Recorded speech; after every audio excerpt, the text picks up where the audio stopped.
nobody tells you that, like, after divorce, the hardest part isn't missing him. It's like, it's not recognizing yourself anymore. Like, yeah, like, if you've looked in the mirror lately and thought, who even is this person? Like, I want you to know that's not weakness. That's the beginning of healing. Let's talk about how to actually heal after divorce, or without losing yourself in the process. Whether your divorce happened last month or 2 years ago, healing isn't a straight line. And if you're a mom, you don't even get the luxury of falling apart quietly. You're still making lunches, still showing up for school pickup, still holding a whole household together while your inside world feels like it's unraveling. So today isn't about pretending you're fine. It's about 5 honest, doable steps to heal.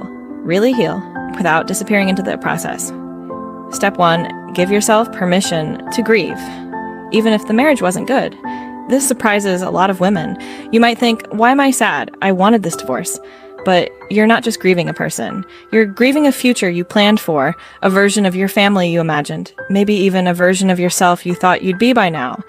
That grief is valid, whether the marriage was loving or difficult. Suppressing it doesn't make you strong. It just delays the healing.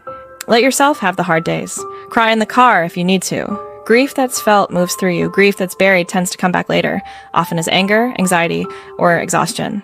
Step 2, start noticing where you shrank yourself. Many women don't lose themselves all at once in a marriage. It happens slowly. You stopped mentioning that hobby. You said, it's fine, one too many times. You put your needs at the bottom of the list every single day for years.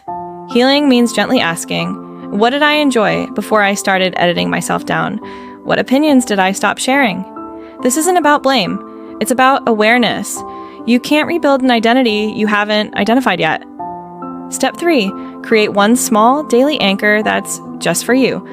Not a whole self-care overhaul. One anchor. It could be 5 minutes of coffee in silence before the kids wake up. A short walk after drop-off. Journaling 3 lines before bed. The point isn't the activity. It's consistency. When your whole world has changed, a small, repeatable ritual tells your nervous system, some things are still steady, some things are still mine. This is also where productivity and healing meet. Not hustle, just structure that protects your peace. Step 4, set boundaries with your ex, especially around co-parenting without guilt.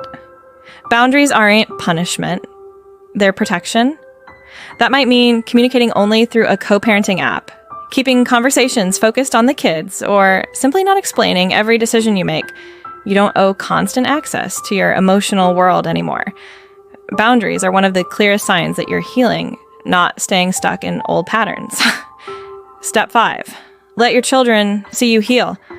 Not perform strength, not hide every hard moment, but actually heal. Kids don't need a flawless mom. They need a mom who shows them what real recovery looks like. Someone who has hard days and still gets up, who asks for help when she needs it, who models that starting over isn't the end of the world. That's a gift they'll carry into their own adult lives.